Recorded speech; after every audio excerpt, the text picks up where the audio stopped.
जादुई घमंडी आम का पेड़। सोनपुर गांव में रामनाथ नाम का एक किसान रहता था। रामनाथ को बागवानी करना बहुत ही पसंद था। एक बार उसने अपने बगीचे में एक आम का पेड़ लगाया। उस आम के पेड़ की बहुत ही अच्छे से देखभाल कर रहा था।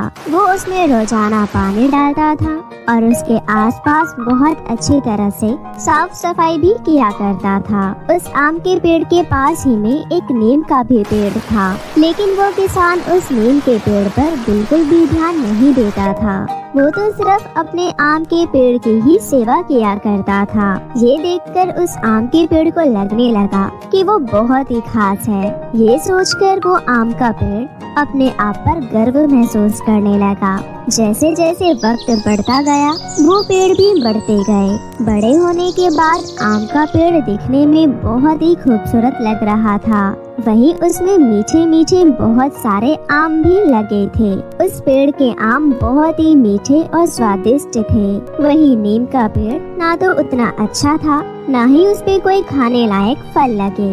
ये देखकर आम के पेड़ को खुद पर और भी ज्यादा गर्व और घमंड होने लगा।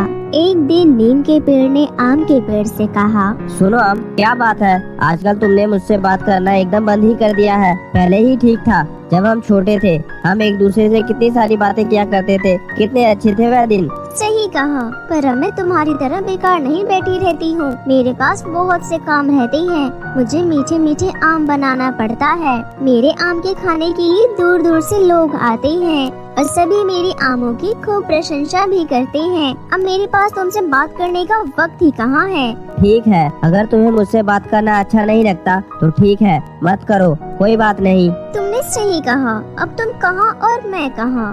मैं ठहरे इतनी सुंदर और खास पेड़, मैं लोगों को इतने स्वादिष्ट और मीठे आम देती हूँ जिससे सभी लोग मुझसे बहुत प्यार करते हैं। तुम्हारे पास ऐसा क्या है जो मैं तुमसे बात करूँ? तुम जैसे फालतू और बेकार पेड़ से बात करके मैं अपना वक्त क्यों खराब करूं? आम, अपने आप पर इतना घमंड मत करो, समझी? मैं करवा जरूर हूँ, पर मेरे फलों से बहुत सारे औषधि और दवाई बनती है। और इतना ही नहीं, मेरे पत्तों की डंडियों में भी बहुत सारे औषधियाँ गुण है, जिससे लोगों को बहुत ही ज्यादा फायदा होता है। इसलिए मैं तुमसे ज्यादा बेटर हूँ। ऐसा कुछ भी नहीं है, मैंने वही कहा जो सच है। तुम मेरी बराबरी कभी नहीं कर सकते, ना तो अच्छी शक्ल ना ही अच्छे फल।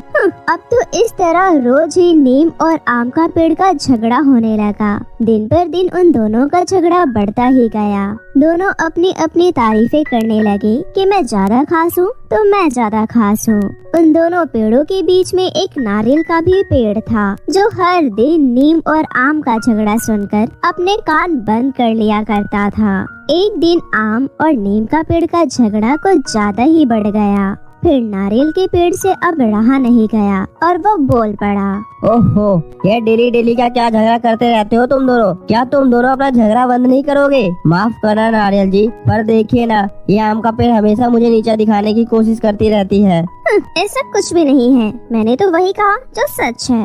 और वैसे भी ये बात तो हर किसी को पता है। अगर बुरा ना मानो तो मैं सच ही बोलूंगा। आम तुम मीठे फल जरूर देती हो, इसलिए सब लोग तुम्हें बहुत पसंद करते हैं। लेकिन नीम के फल बहुत कड़वे जरूर है, लेकिन उससे बहुत सारी औषधियाँ तैयार की जाती है, जो बहुत से बीमारियों में लोगों के बहुत काम आता है। इसलिए मुझे लगता है कि नीम का पेड़ ही तुमसे ज्यादा बेहतर है।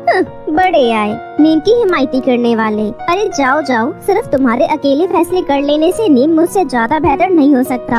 और देखना, एक दिन ये बात तुम सबको माननी ही होगी। आम के पेड़ की घमंड भरी बातें सुनकर नारियल के पेड़ ने उसे कुछ जवाब नहीं दिया और वो चुप हो गया। कुछ दिन गुजरने के बाद आम के पेड़ के सारे फल और फूल गिरने लगे और उसके जड़ों में कीड़ा लग गया, जिसकी वजह से आम का पेड़ बहुत ही ज्यादा कमजोर हो गया। उसके पेड़ के सारे पत्ते टूटकर गिरने लगे।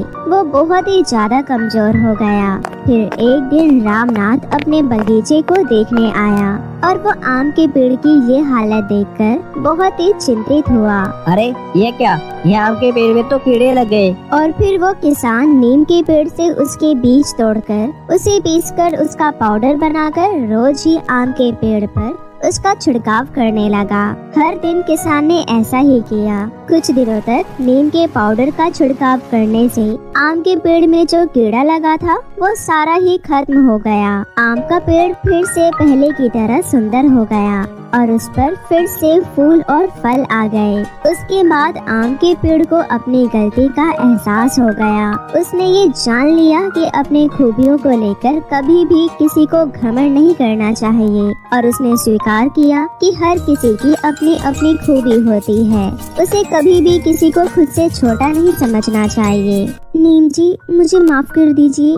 आज आप नहीं होते तो शायद मैं भी अब तक पूरी तरह से सूख चुकी होती। मैं समझ गई हूँ कि हमें कभी भी खुद पर घमंड नहीं करना चाहिए। और फिर उस दिन से सभी पेड़ एक साथ खूब सारी बातें करने लग गए। तो मेरे प्यारे दोस्तों, इस कहानी से हमें ये सीख मिलती है कि हमें किसी भी विषय में ये समझना अच्छी बात नहीं है कि मैं ही सबसे बेहतर हूँ। हर किसी में कोई न कोई अच्छा गुण जरूर होता है। इसलिए दोस्तों, हमें अपनी किसी भी अच्छाई पर घमंड करके सामने वाले को छोटा नहीं समझना चाहिए। हर किसी के अंदर अपना एक अलग ही गुण होता है। जैसे कोई अच्छा गाता है तो कोई अच्छा डांस करता है। आपके अंदर क्या खूबी है हमें कमेंट में जरूर बताएं। और यदि आपको कहानी अच्छी लगी हो तो अपने दोस्तों के साथ भी शेयर करें। और हाँ दोस्तों, अगर आप सबने अभी तक मेरे चैनल चंदा टीवी को सब्सक्राइब नहीं किया है तो प्लीज वो भी कर ले, ताकि आपको ऐसी ही और नई नई मजेदार कहानियाँ देखने को मिलती रहे। Bye bye.